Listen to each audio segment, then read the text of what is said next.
Hello, my name is Hannah Behrens. I'm the director of the Migration Policy Institute Europe based in Brussels. And I would like to warmly welcome everyone to this webinar called Delivering on the Promise of Predeparture Counselling for Sustainable Reintegration. Before we launch into the discussion, there's a few housekeeping notes that I would like to share with you. If you have any technical problems, please email events@migrationpolicy.org. We will have a Q&A session at the end of this webinar, and there will not be a voice Q&A. So if you do have a question that you would like to pose to some of our panelists, please type those into the Q&A box or email them to events@migrationpolicy.org. We'd like to signal to you that this webinar highlights some of the findings from our report, which is now available on the MPI website, leveraging pre-departure counselling to supporting returning migrants' sustainable reintegration, which is written by one of our panelists, Lucia Salgado, and she'll tell you a bit more about this work. And I'm joined here today by 4 expert panelists. And so before I introduce them and ask them questions, I just wanted to sketch why we're doing this at MPI, return and reintegration of those who are staying irregularly or whose protection claims have been rejected, have been a top priority for policymakers on both sides of the Atlantic over the past couple of years.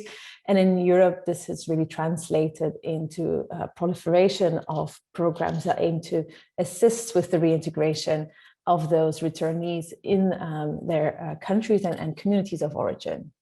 And today we would like to focus on one particular ingredient of that, the pre-departure counselling. Why? Because fostering sustainable reintegration is really not an easy one. Migrants often return to really challenging circumstances, and also the lives of the communities they were once part of have moved on. There's often also kind of a stigma that follows them in terms of a failed migration journey, and that in turn can hamper the degree to which they can start up a new life, find a job, connect with former friends and family. And so there's been this, as I said, this proliferation of reintegration programs that aim to assist returnees, whether it's to access a job or access healthcare. But there's also this growing recognition amongst policymakers that pre-departure counselling is really quite an important dimension within these kind of programs. And why that is, we'll discuss with our panelists today. They will tell you a bit more as to what happens if there's no pre-departure counselling, what are some of the functions or the values of it, how has this translated in terms of particular programs that are now up and running in Europe when it comes to return and reintegration, and how to maybe look at some of the more innovative practices that we've seen appearing over the past months and years. So without further ado, I'll turn to the panelists who are the experts here and who will help us with this discussion today. Looking forward to the discussion. I'll first turn to Mr. Hajjaj Mustafa. I hope I pronounce your name okay. You're a program executive of the reintegration program at the European Technology and Training Center, the ETCC. And there, you and your colleagues provide reintegration assistance in Iraq to returnees who come from different European countries. So, Hajjaj, I wanted to first ask you, maybe before we launch into all the values that are generated by pre-departure counselling, if you could tell us what happened when it doesn't occur, what happens to returnees if they're not properly counselled before departure. Thank you very much. Thank you very much. Good afternoon, everyone. Thank you for the invitation. I hope I will put some input in this webinar. Regarding your question, I think this is when we are talking about sustainability, first we should focus on the how we will arrange properly the returnee before departure. There is a lot of pointers which I would like to raise, but I think the time is for 2-3 minutes. It is not sufficient to put all the pointers, but at least I will put finger on some important pointers. When we say that the returnee is not properly organized before departure. So it means there is not sufficient counseling for the returnee. It means that the returnee, they don't get sufficient information about the country of origin, economically, security, education, health, social, all other things. This is the first. Second, lack of information about the program, the rules and procedures. So it means the returnee, they don't have sufficient information. How is the program is about? How is about the rules and the procedures? And the other point is, it means that they don't know about what services available under the program. So maybe when after departure, when they will return, they will ask for something which is totally different from the program. For example, they will ask for the cash, for example, or they don't like to have an academic reintegration plan. So this is because of non-sufficient information which he or she get from pre-departure. And they don't have sufficient information about, for example, service provider. So maybe they don't have the contact number of service provider, and they will lost for example, ETTC contact number. Then some other friends from the returnee, they will ask this guy, did you get a support? They will say, they are lying. Sorry to say this word, they are lying, and they will make mistrust between the host country and country of origin. So it means it will be disappear the trust between the member status and the ETTC for the future. So it means the people, maybe the other returnee before departure, they will demotivate to make a decision to return. And maybe if they are not properly arranged, so maybe they have a high expectation for everything because they don't well understand about the program. And again, ETTC will face a difficulty in arranging reintegration plan, concrete reintegration plan. Take a lot of time to understand the program. And maybe if we will make 2, 3, 4 sessions, they didn't believe us because they didn't properly get the information before departure. So it means that we will make a lot of efforts in order to satisfy the returnee that this is the rules and the procedures for the program. So I think for one side, it is not easy to satisfy the returnee that this is our rules and procedures. So again, and then of course, always ETTC try that to focus on pre-departure communication with the caseworkers in the host country in order to make a concrete let's say to have a concrete information before departure. Why we are always try to have a pre-departure communication with the service provider through Skype, through WhatsApp, through Zoom meeting, any other things, at least even for 5 minutes to get trust with the returnee in order to have sufficient information before departure. Because many times, even after the returnee, they fill the application form in the host country, sometimes we get contact for returnee. Did you, for example, ETTC, and they don't know about the ETTC. So they did maybe 1 session, 2 session in host country. They don't what is ETTC about. Even they don't know the names. So I think again and again. So the proper counseling process before departure, I think this is the first start for the. If we were talking about sustainability, this is the issue that we should put our finger and to stop on this point. So I think I don't want to have more time. I think 2, 3 times. So thank you very much. Yeah, no, I think that's a really good. I mean, I think you outlined both the implications for the returnee and the fact that there's a need to prepare for the return. I mean, there's also a growing recognition in this field that we need to make sure that this is not seen as an end point, but more as a kind of starting point also for both the returnee and the community that he or she is arriving in. And I think also one of the key points you were saying is making sure that we manage expectations as to what will come to avoid disappointment, but also the undermining of a trust relationship with both the reintegration partners, but also any kind of communication that may happen to those who are still in the destination country. And with that, I mean, we'll come back to you, Hajjaj, a bit later to talk about what you do concretely, but let me now briefly turn also to Peter Neal. Peter Neal, thank you very much for joining us. You're a Senior Program Manager at the European Return and Reintegration Network, also known as ERIN. And so from within that position, Peter, you have actually really good perspective on how both the political commitments, but also some of the operational developments have been unfolding in Europe when it comes to reintegration programs. And so what we wanted to discuss with you is how you've seen this kind of interest and commitment to pre-departure counselling evolve over time in Europe. Do you see that there's more and more programs investing in this, giving this a priority? But we also know that reintegration programs in Europe tend to differ quite in terms of what they do and how they do it. So maybe also some insights in that would be great. Thank you. Well, Hannah, thank you very much. First of all, thank you very much for taking this initiative. I think return counseling is indeed a very important topic of the, let's say, the whole return endeavor. And I think it's very fitting that you first gave the floor to the reintegration partners on the other side, because basically that are the organizations that are faced with the quality of the work that we do on our side. So I think in terms of setting the scene, it couldn't go off to a better start. Now, answering to your question on basically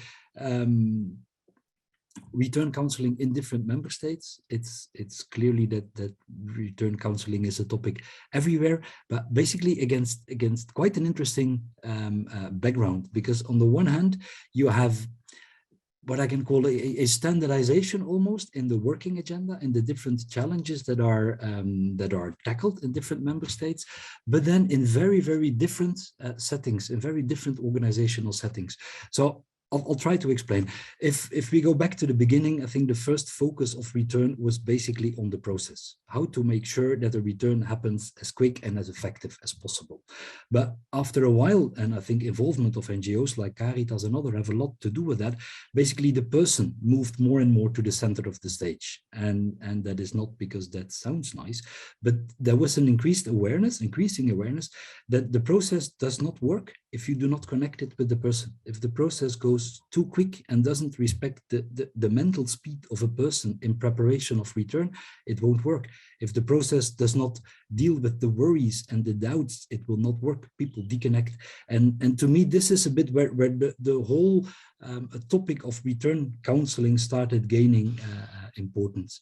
And in the first instance, I think that the discussion was very much focused on structures. So how do you organize your counseling? And there are a lot of differences. Some do it via NGOs, other countries organize counseling in direct management.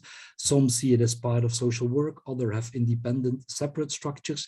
There have been heated debates on up to what extent do you counsel people in an asylum process before there is a decision. Do you do that? Yes or no? I mean, but all through these discussions, I think after a while, it settled in a sort of acceptance that in the end, most probably there is not a silver bullet, and all different options have their pros and cons, but there is not that one single approach that works best. And I think that's important, that acceptance, like, okay, there are different processes, different settings, they have their pros and cons, and there is not a ideal counseling setting. Even if there would be, then again, I think structures are just difficult to change, and they're often rooted in how you organize your asylum reception. They are rooted in political, ideological preferences, so difficult to change anyway. Now, based on that, increased awareness that structures are not key, but that in all these different structures, counselors face very similar challenges. So rather than focus on the structures, there is no ideal structure, let's focus on these challenges and develop appropriate support tools for counselors. And there, I think there are three challenges or priorities that I think now takes center stage in this EU agenda that I would like to briefly highlight or elaborate on. And the first one is a focus on skills and competences that are generic to all settings. I mean, a counselor has to, and that are just examples, has to find ways to detect and then maybe handle resistance and reluctance, because basically you give a message that people generally do not want to hear. But also how to deal with stress that is related to insecure stay. We all know the number of days in between a negative decision on your asylum claim and the moment that you have to leave an asylum reception center is very short. How to deal with that? How to go about that? So I think there is a kind of recognition that return counseling is a métier à part, if you want. It's a specific way, a specific form of social work that deserves its own answers. And that is something that you see also clearly reflected in the AVRR strategy that the Commission published a year ago, where the importance of return counseling and the need to support return counseling is clearly highlighted. The second challenge is how to develop tools that bridge the knowledge gap between a counselor and a returnee. Again, normally in social work, the social worker has the knowledge advantage. They knows the rules and the setting and whatever. Not so with return counseling, because counselors do not know how it is to live in the countries of return. They even don't know how it is to live in irregular stay, basically. So there is an enormous knowledge gap. I think that there, the last 2 years saw a rise in different digital platforms and digital ideas on how to connect return and reintegration counselors, and you see it popping up everywhere. These different ideas, projects, ways to connect return and reintegration counselors. And I think still has to kind of like crystallize out what works and what doesn't.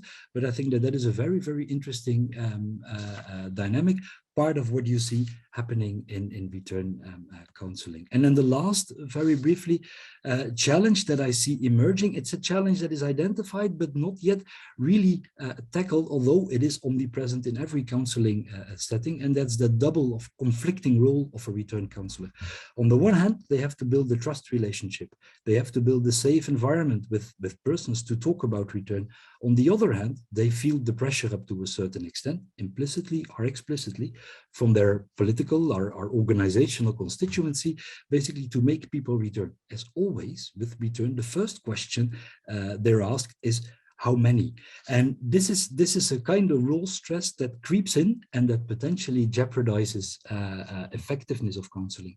So that is a bit of a challenge where we have to find ways around and maybe find other ways of defining successful counseling. And I wanted to make this point or raise this third challenge because for me, that has a clear link with the work basically that we did together, Erin and MPI, in the field of quality monitoring, identifying the right indicators that indicate up to what extent good quality has an impact on the sustainability of return. So maybe not only on the figures, maybe not even on the eventual figures, but on the sustainability, on the outcomes of return could be one of the ways of alleviating this, this role stress. So in short, very different landscape, but there is a kind of standard working agenda emerging. And the really interesting and nice thing is that shared by all member states that gives the possibility to work together on things and to cooperate operationally.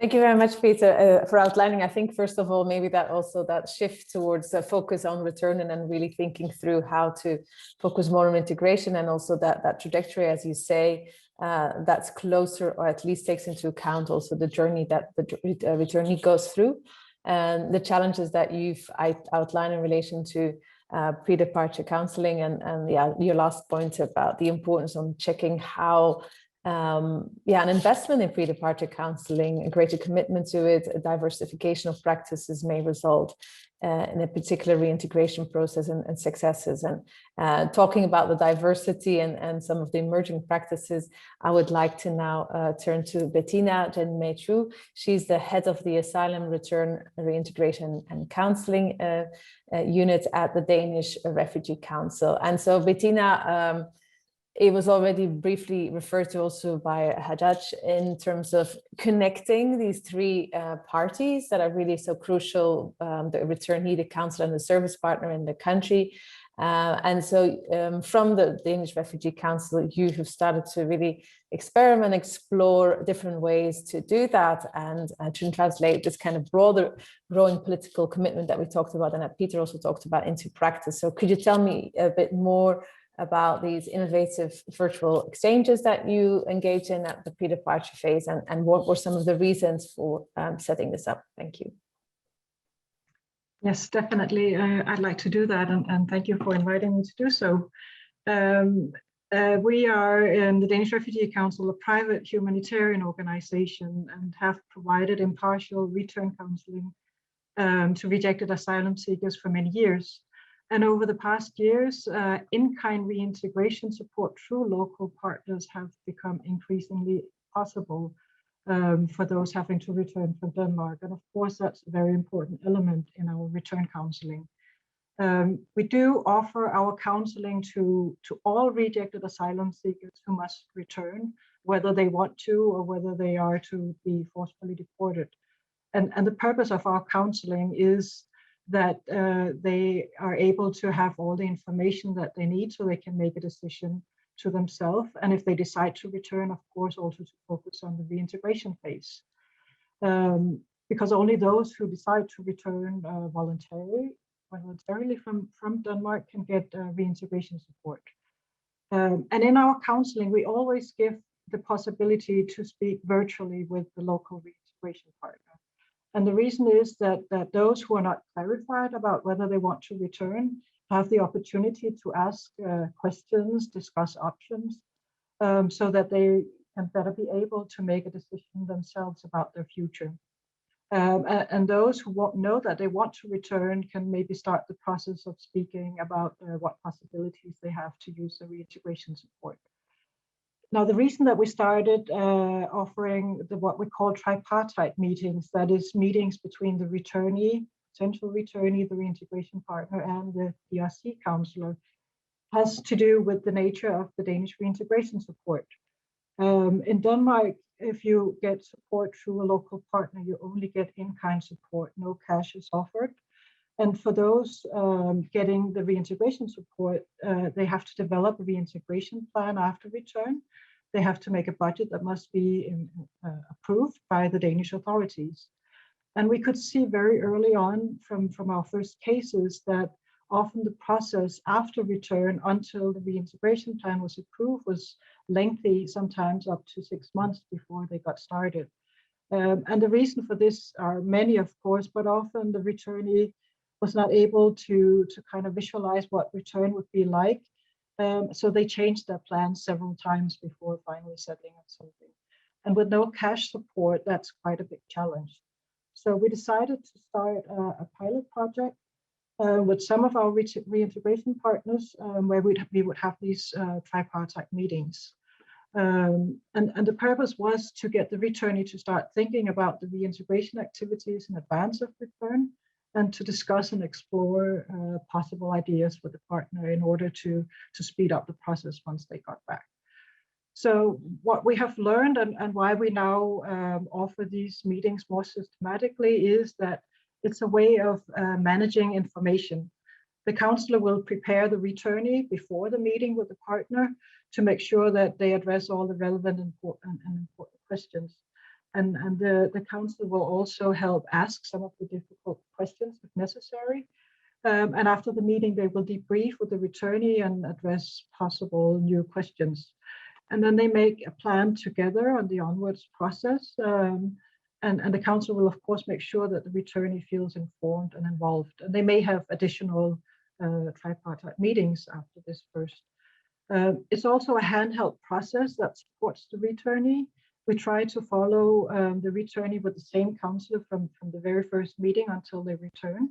And we try, whenever possible, to have somebody who speaks their language, or at least who knows the country they're returning to, of course, from the counselor's view, not because they necessarily have been there. And then it's a way of building trust and relations and of managing expectations. And especially it gives the local partner a possibility to explain about the experiences they have working with returnees and what they are able to support with after return. And it also helps initiate the thoughts about the reintegration plan by looking at what the returnee, what kind of skills he or she has, what the needs are, the competencies, and the wishes for the future. And we find that it's a more efficient process because if, for example, the returnee have a concrete business idea for reintegration at the first meeting, then the counselor or the local partner may ask them to explore other opportunities or to look into prices, location, etc. So we find that it speeds up the process and it empowers and gives the returnee ownership over the business idea and the reintegration plan. I just want to give you 2 examples of why we believe that these virtual tripartite counseling meetings are valuable for the sustainable reintegration process. And the first concerns a detained Moroccan rejected asylum seekers. I will call him Hussein just to make it easier. He had been in Europe for the past 6 years and was not sure whether he wanted to cooperate about his return. And he had not told his family back home about the situation. So our counselor went to the detention center to meet him and to talk about the situation. They discussed the different options and strategies and also, of course, returning voluntarily with reintegration support. And during this meeting, the counselor gave him the opportunity to speak with a local partner. Of course, the counselor had arranged already before with the local partner who was standing by in case he wanted to speak. So he agreed to do so, and he had a good conversation with the social worker in Morocco, who explained about the situation and the possibilities and urged him to contact his family to tell them about his return, but also to tell them they could contact the organization if they wanted to hear more about the process and if they had any questions. And after the meeting, he wasn't still sure whether he wanted to cooperate. But the next day, he called the counselor to say that he had spoken to his family and they had actually spoken to the organization and that he was now willing to return. And we heard from the organization that the family had contacted them and they were happy to have him return. And they also wanted to engage, if possible, in the process of the reintegration when he came back. So we're not sure that he would have made that decision to return voluntarily had it not been for the talk and the meeting with the local partner. And that's often how we feel that people are insecure, but once they meet and they get a face and they get to speak with the partner, it often changes. And now the other example is an example of a rejected asylum seeker from Thailand. I call her Gigi. She had several conversations with the DRC counselor before return, and she had 2 meetings, tripartite meetings, where we also participated to discuss the reintegration plan. She's the sole provider of her mother and of her young son, so it was very important for her to get started very soon after return. She decided quickly that she wanted to get vocational training to learn about nail care and painting and decorating nails.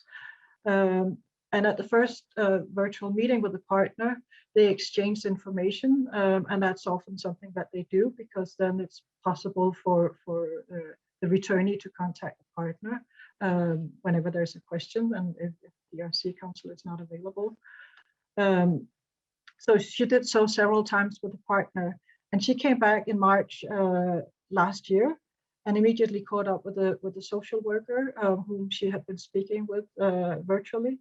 And because they had talked so much about her plans within a few days, they had prepared the plan, and it was sent for assessment to the Danish authorities, and the whole process took less than 10 days.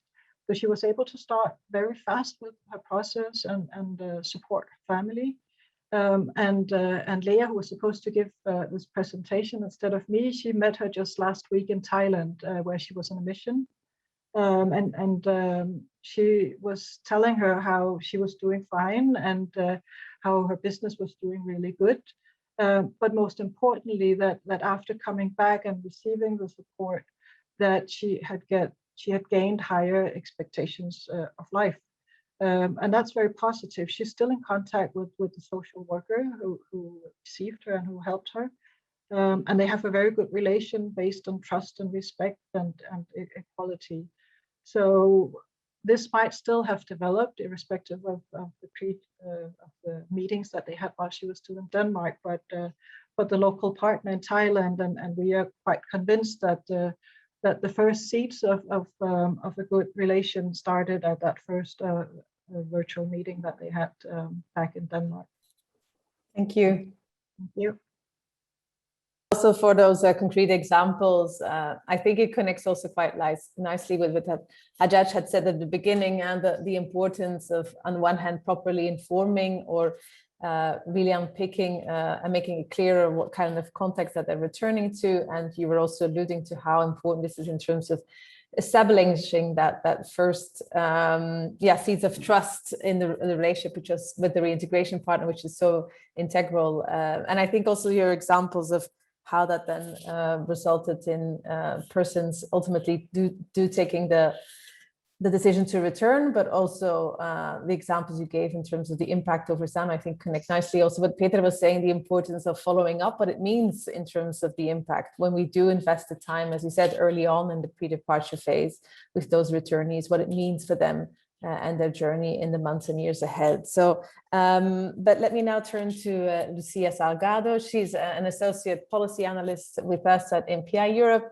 And Lucia, you've been in your research exploring how to leverage pre-departure counselling for sustainable reintegration. And that was a key question that we explored with our partners at ERIN, and really also this question, how can it also maybe strengthen the links between the pre-departure and post-arrival phases, but also the actors that are so crucial for both of those stages. And so we've already heard from Bettina how, the potential of virtual counselling, but we'd also like to hear a bit more from you if in your research you found any other promising approaches that you would like to share with us and the audience. Thank you. Yes, thank you very much, Hanne, and good afternoon all. And yeah, I think we have discussed why pre-departure counselling is so important for sustainable reintegration, and also we have touched upon information sharing, right? And how this aspect that is sometimes overlooked is really important, information sharing between actors in destination countries and actors in origin countries.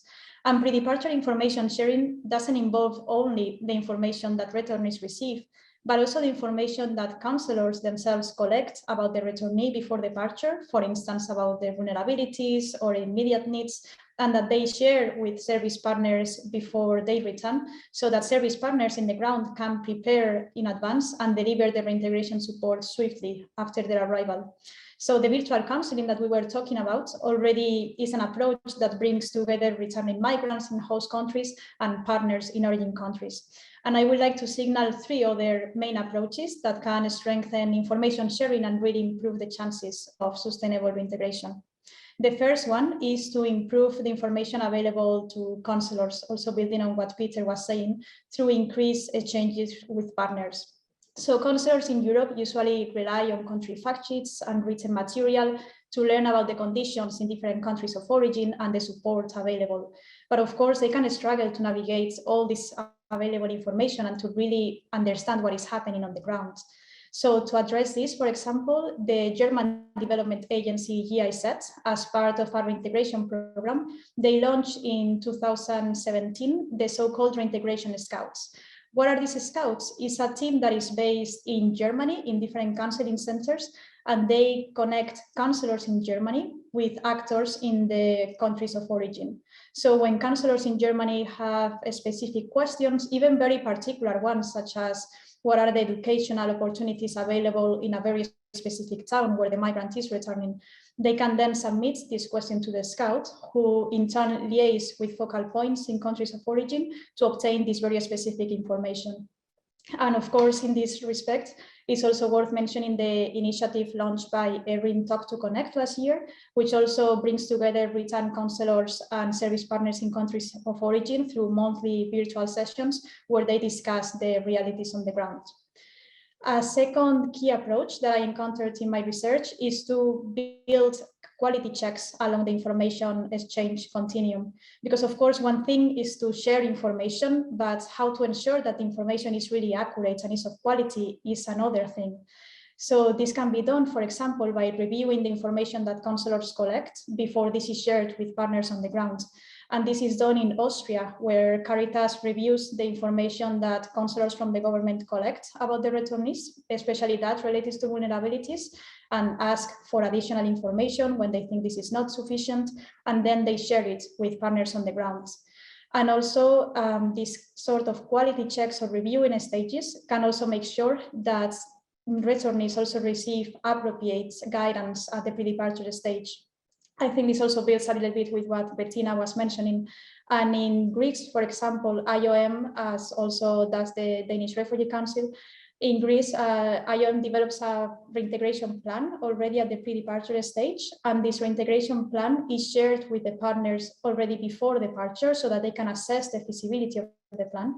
And this way they diminish the risks of unrealistic expectations among returnees. So yeah, I think this is a very similar approach with what Bettina was already mentioning. And lastly, I would like to mention a key development in the field that holds really a lot of potential to strengthen information sharing at the pre-departure stage and improve the chances of sustainable reintegration, which is the increasing use of online case management tools. We have seen in Europe in the last year the expansion of different online case management tools. The European Commission in 2019, I think it was, they developed the REACT tool in cooperation with ERIN and FedAsil from the Belgian government. We see it is an online platform that is available to member states authorities, but also service partners in origin countries, and they can directly input data into the platform and exchange quickly information about the returnees and the reintegration process. And IOM also has a similar internal case management system called Mimosa, where IOM missions in the field and IOM missions in host countries can also exchange information about the returnee and the reintegration process. And of course, these sort of online tools compared to sharing information via email, for example, it makes communications much more efficient, they are faster, and also hold a lot of other potentials, such as improving, for instance, data protection when this is embedded into the system, or even improving monitoring and evaluation in general in reintegration programs, given that there is a lot of data that is inputted into the system.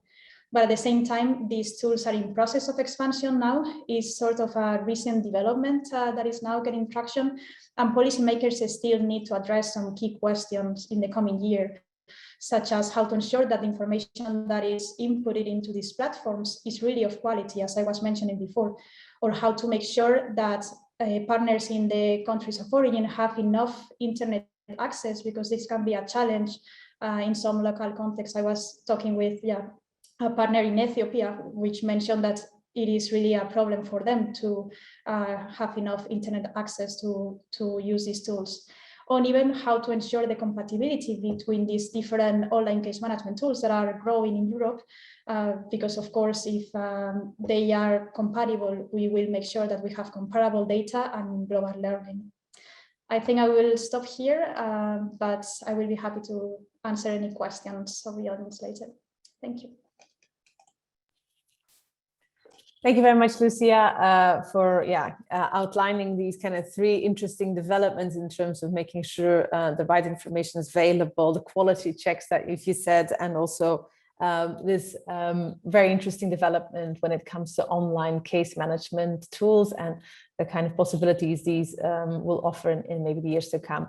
And with that, I'm returning to Hajjaj. For those who joined more recently on the webinar, Hajjaj Mustafa is the program executive at the Reintegration Program of the European Technology and Training Center, the ETC. So Hajjaj, we talked a bit earlier, and thanks again for outlining what happens when returnees are not properly counseled. But let's maybe turn now to what it is that you and your team do in order to really smoothen that transition between the pre-departure and post-arrival phase. Could you explain how you do that? What are some of the advantages? And then maybe to connect with one of the final points that Lucia was making about, making sure that post-arrival reintegration partners have the right and the information that's most relevant to their services that they're operating, and also to make sure that it's the most up-to-date and recent information. What, in your opinion, what personal information is really crucial, and what sometimes goes missing, and with what result? Thank you very much. Okay, thank you very much again. And really, this topic is very interesting, especially for as ETTC, as on daily basis we have in connection with the returnee. So the link between pre-departure and post-arrival is very important. That for example, the counselors, even in the host country and the country of origin, to link these two issues. So regarding the as you know, the pre-departure, before pre-departure, as I mentioned before, that if you have a sufficient information for returnee, it should be very smoothly. The work is going very well. So always the advantage of what the returnee who are, for example, after return, if they are well prepared, so it means that the returnee, they gain sufficient information without any problems. They have clear information. This is one, and then they will have easy for establishing a reintegration plan. And then I think they will speed, and as you know, the rumors among the returnee, always it will goes very soon. So if someone, they have a smooth counseling process after arrival to the ETTC, and they connect with the ETTC, so it means that ETTC, they have a pre-departure information about this returnee. So they know most of information about the returnee. So it means that, for example, if I will talk to you, so you after return, this is the ETTC procedures. So after we will meet face to face with each others, so it means, okay, please stop. We talk about this topic. This is like this when before departure. So it means that we cannot waste of the time. So always the speed of the counseling and the process of reintegration, it will goes very smoothly. And these rumors, it will goes to other returnee outside the country, and the returnee, they will trust that there is a service provider that they will trust, that they have, for example, a reintegration program that they will implement in a very active way. And when we will meet after arrival the returnee, we know we have information about the skills, about everything. So it means for us, it is easily to deal with it, and we will be very well prepared in order, if he or she have questions, especially for the families who they have kids for education, and of course for the other returnees who they have a medical process. So it means we are well prepared, and the returnee, they will trust us that we are providing the sufficient services for returnee. And then when we have the link between pre-departure and post-arrival, so we will avoid the incorrect information among the three actors, caseworkers in host country, the returnee, and the service provider. So we will avoid the even the returnee will avoid the incorrect information. They cannot say that in country of host country they said like this, and after the arrival they will say like this. For us, regarding the personal information, that's important. Just I have my own database for IRIN program. Always we will indicate, okay, when they will send a document, we will indicate, okay, not arrived, under process, completed. So we'll have our database. If now we will have a lot of not arrived cases indicated in our database. Why? Because we don't have sufficient information in the application form. No contact number, not emails. So it means the returnee, we cannot contact the returnee, and the returnee, they lost our data. So it means in this gap, the returnee, they didn't believe, for example, they didn't believe that after return they got services. So the other returnee, they will contact them. They will say, we didn't get any services from the ETTC. They are not saying the truth. So I think, and sometimes we will receive some cases, they didn't inform us before that they have, for example, mental health issue. So at the first counseling, it is not easy that you are not expected that we will deal with such kind, for example. At least we should arrange our social workers, and we will arrange properly for such kind of things. And sometimes, again, they didn't in the application form, they didn't indicate the skills, the trainings, who they are attended, and even for the kids, they didn't indicate the certificates for the kids, because it is very important for us, for example, especially if they have a kids, to ask them that they will bring the certificate with them in order to adjust in country of origin in our Ministry of Education. So there is sometimes the gap in the information. It is if there is a gap in information, so it means that the service provider will face a lot of difficulty, and the program, it will be not sustainable. If a lot of people, they will decide to return, maybe most of them, they will refuse to not return, because they will find that there is untrust rumors program that it would be implemented between the ETTC and the member states. And sometimes, for example, the widow-headed family, we don't have sufficient information before departure. So again and again, there is a lot of information that I think it is very important for ETTC as a service provider to have before pre-departure. So again, linking post-arrival and pre-departure is very important. This should be happen within the three actors to fill the main challenges and gaps. It will happen especially before departure.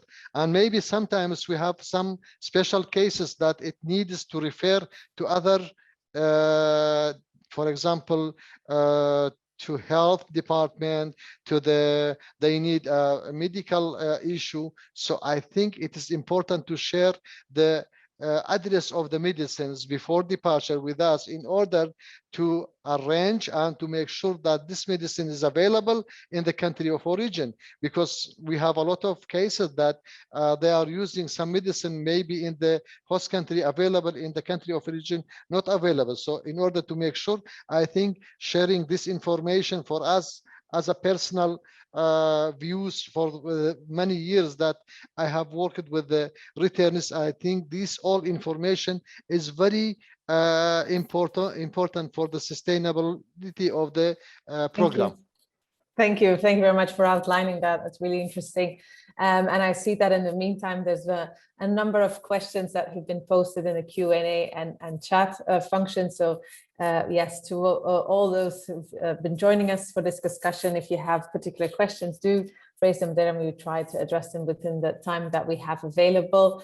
And so maybe with that, I'll briefly turn to Peter in the first instance. Peter, and then let me try and combine two questions. So on the one hand, so there's several participants asking about, of course, in what kind of context can we apply these kind of pre-departure counseling setups, and how easily is it done and with what effect? So for one thing, there's a question also about how applicable are the discussions that we have, the value that we've discussed about pre-departure counseling, also applicable in the kind of pre-forced return spaces. So when the question of whether or not to return is no longer on the table, but it's more an issue of reintegration.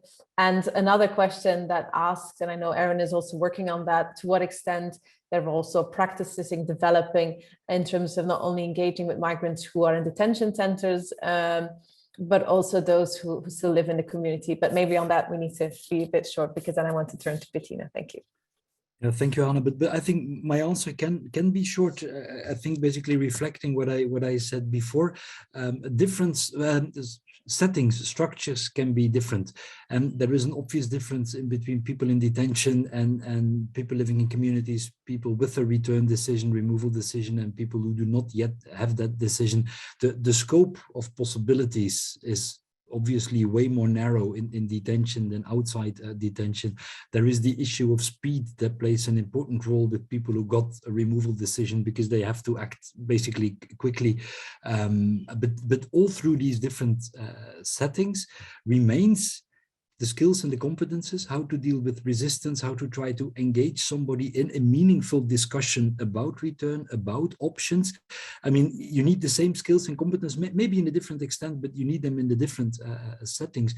And the tools, these platforms, and we talked about a few on how to make the bridge between here and there, return counselor, reintegration counselor, about what is possible, not possible on the other side, could just help that little bit in establishing trust and have a meaningful discussion. So basically, and there again, I see the added value of what's ongoing now. I think after many discussions about settings, we came to the conclusion we have to work on tools, on instruments that can support a counselor in whatever setting he or she works, and every setting will come with his own possibilities and limitations. Maybe last word, because we did not yet talk about that, but what I consider a very important and very positive evolution is that more and more also people who decide to return out of detention can make use of reintegration assistance. And that has been a bit of a no-go for many years, but I think now this starts to change, and I consider that a very a positive evolution also for counselors, because basically, I mean, if you return from a detention center, you can't choose your own moment. You're not owner of your decision. And these people generally are more vulnerable than the ones we tend to focus most on in the voluntary return. But that was just a short sidestep. Thank you, Peter. And can I just quickly push you on the question in terms of how to reach out to those who are, for example, subject to a removal decision but haven't made that decision? If you can briefly outline some of the measures that Erin has taken on there in that respect, such as reach out. Well, there, I guess you point to the Reach Out project that Erin has. Indeed. Yeah. You can briefly allude, because that's the question that was posed in the chat. That how do you reach those who haven't actually made that step to talk to a potential counselor, or who are in a detention center awaiting voluntary return? Thanks. But that's really interesting in a way, and I think Reach Out broke open the scope as we always worked in detention centers, open reception facilities, and whatever. The question basically that was raised in that project is, up to what extent do you talk to people who just arrived, who are on the way through Europe? So these transit migrants that you find at different hotspots where basically they make their way through Europe. Objective was to find meaningful ways of engaging with these people. And of course, when you're in that stage of your migration project, so to say, you will not be in the mood for a long and extensive discussion on the possibility of return or the perspective of return. And that transpired then into a method of what colleagues who implemented the project call micro-counseling. So how can you get the most out of your 30-second, 60-second kind of like meeting that you have with people? How can you get something out of that? Is this about convincing? No. Is this about persuading people? No, but maybe just about informing and just like get the message across. Look, I mean, whatever you do, it's your own choice, but know that there's always a ways back, and that we can help you with that. And I think it was a very interesting example on how counseling can be applied in different settings, but then you have to adapt it basically on the scope and the possibilities that you have. Thank you very much, Peter. Let me now turn to Bettina. Bettina, there's a number of questions also in relation to the process that you have outlined, a bit similar as to what I asked Peter, in the sense, do you also work with those outside of particular centers. Maybe also very briefly that we can then focus on the Predeparture counseling itself. So questions about, you know, how different is it when you're trying to convince somebody who may still have a perspective within Europe or not? I mean, that kind of phase that they're in. And there's also a question about what if, I mean, in terms of, do you have examples of that kind of connection breaking down between the counselor, and how to address that, because that's an important one. So let me, ask you first those questions. Thanks very much. And then I'll reach out to Hajjaj in relation to the Indian question and the relevance of Predeparture counseling within a particular country, which is an interesting one. Thank you. Thank you, Hannah. I'll try to remember all of them. But first of all, I'll say that we are never there to convince people to leave. And that's the whole point of impartial counseling. It's not our job to tell people what they should do and what they shouldn't do. In our counseling, we very much have focus on the individual that we are counseling, and it's up to them to make a decision about their future. So we will, so to say, sit on the same side of the table as them and look at the future together with them and look at the different options and be sort of a sparring partner when they say, what if I do A, B, C, D? So we will look at the future, and returning voluntarily is one of the possibilities that we're looking at, but it could also be staying irregularly in Denmark if they're not in detention center. So it's very much about taking a point of departure in their situation and what their options are. And very often when we meet somebody in our counseling, they don't want to return. They want to explore whether there are any possibilities at all to remain in Denmark or in Europe. And we have in our department, we have a team of lawyers who will provide the legal counseling, who will look into whether there are anything at all to do, whether they had the right decision, or whether they can apply for a humanitarian permit, a work permit, or whatever. So it's very often important to close down all the possible scenarios in Denmark and in Europe before they can look at return. So they might start with us, return counseling, and then go to a lawyer, and then they come back when they find out nothing to do. And I think that also helped a little bit with the credibility, and that we really don't have an opinion about whether they should return or not. That we're able to look at that, and that we have colleagues who can look at the options of staying in Denmark. Like Peter was saying, of course, the different settings make it easier or more difficult to provide counseling. In a detention center, we come once, and then we can a few times come more or have conversations on phone. Whereas in the offices that we have at the departure centers, people can come by every day and ask new questions. So it's very different types of counseling, and often when people are detained, if they have a nationality that can actually be deported from Denmark, there's a very limited time to have talks, and that puts the pressure on the individual and on the counselor as well. But we also meet people who are not in the center, who are living irregularly in Denmark, and that's often through word of mouth from people who have received counseling and who will spread the word that there is counseling to have, but also reintegration support, and that may make a difference to some people. We saw a few years ago that we had one Jordanian in our counseling, and we got a partner in Jordan, and all of a sudden we had 5 or 6 who were living irregularly in Denmark, but who heard about the possibility of getting support, and who then contacted us for counseling. Then there was a question about whether if the relation between the counselor and the returnee or the asylum seeker breaks down. Is that correct? Well, it's more a question about in terms of your successes in terms of maintaining that relationship over time. But I think you've outlined that already, that this is not in itself, of course, the objective, but it's an important vehicle, and that the way in which you try to generate a relationship of trust with the potential returnee helps you. But I don't know if you wanted to add anything to that. No, I think, I mean, that's fine. Thank you. Okay, before I turn to Hajjaj, I just wanted to ask Lucia just one more additional question. So there's a question about the role that the pre-departure counselling may play in terms of, for example, developing a reintegration plan. How integral do you think that is? Or do you think, as a question was asked, this is something more for service providers after return? And also in the chat, there's a discussion there also as to what that's really integral at that moment in time. I would like to hear your view on these things. Thank you very much, Hane, and also to the person that asked this question. And it's indeed a very interesting one, because I think there is not a consensus in the field from the interviews that I've had of whether it's a good idea to develop a business plan before departure.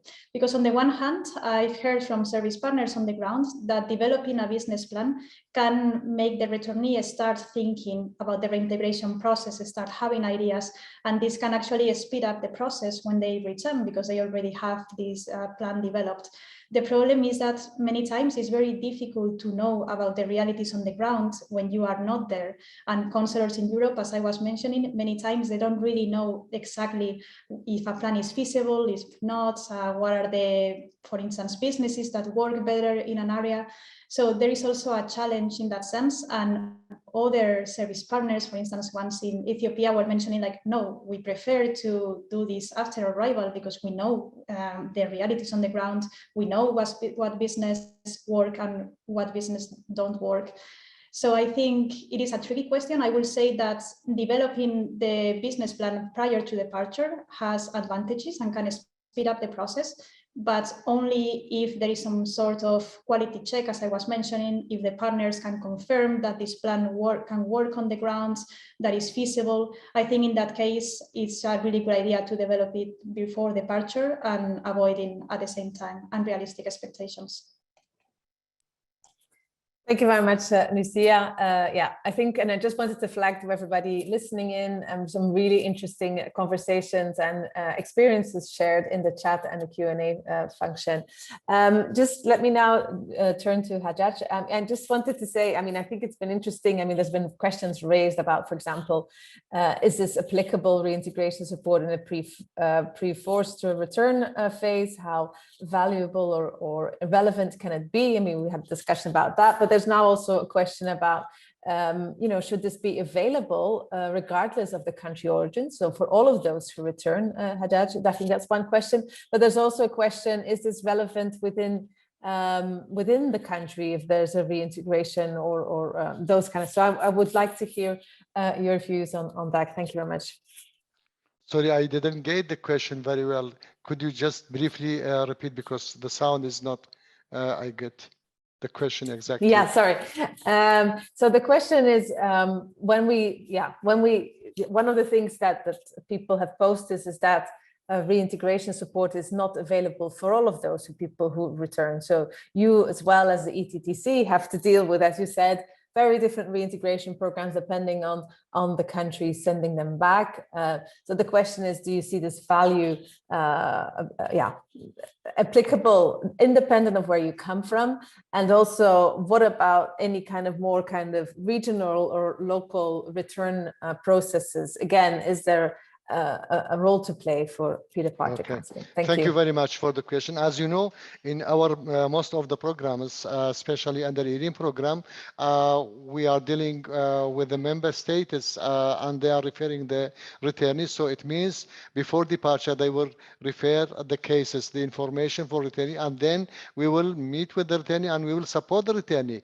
And of course, we cannot support any returnee if they are not applicable by the member state, but we have some other programs with the GIZ, for example, for some other returnee who they are already returned and they didn't get support from other international NGO, other places. So we will refer to GMANC and then we will try to support them. Of course, it is not easy for us some returnee who they are returning and they didn't get support.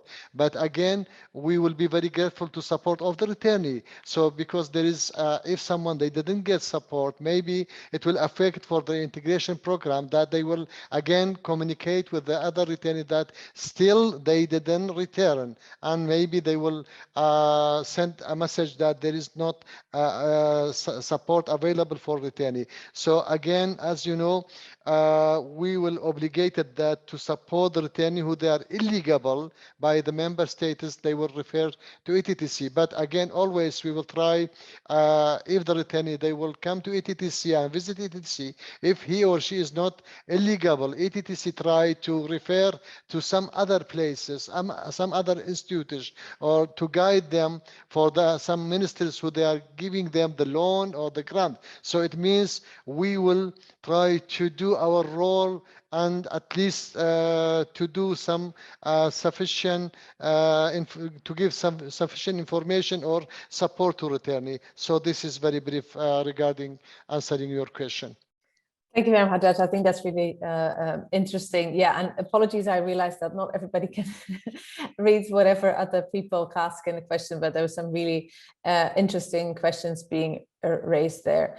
I just wanted to also check whether, I mean, there's also some questions about further plans in the future when it comes to further developing these Predeparture counseling programs and alike. But for today, we'll close at this. We would really like to warmly thank our panelists for the conversation and for also responding to the many questions that were raised. We really thought it was an interesting moment in time, given the development of return and reintegration programs on both sides of the Atlantic. There's a lot of interest in how to take this forward, what components need to be there and why. I think today we've outlined the value of Predeparture counselling, outlined some of also the really important role it plays, both for those who return, for the communities that will play an integral role in their integration, but also the service partners on both sides of this trajectory that play a crucial role in facilitating the reintegration in the years and months to come. And so this is an important one. And I thank our panelists for outlining some of the current practices, how it can be improved, but also some of the ideas for how to take this forward. And so also thank you to all of you who've joined us for this conversation and for the very lively conversations that I could see in the chat and the Q&A, and which was really interesting. And thank you also many of you out there who are working in this field and were posting really interesting reflections on that. So thank you very much. The audio and the video from today's webinar will be available later today or soon on our website, www.migrationpolicy.org/events. For those reporters on the webinar, if you would like to follow up with any questions now in the future, you can reach out to Michelle Mittelstadt, who's our communications director, at 1-202-266-1910 or mittelstadt@migrationpolicy.org. If you would like to receive any MPI update, do visit our website where you can sign up. And as flagged, do have a look at our latest policy brief called Leveraging Predeparture Counselling to Support Returning Migrants Sustainable Reintegration, which you can find on the website and written by our colleague Lucia Salgado. So with that, I'll close and thank you again to the panelists for joining us and to our audience for being here with us for this discussion. Thank you.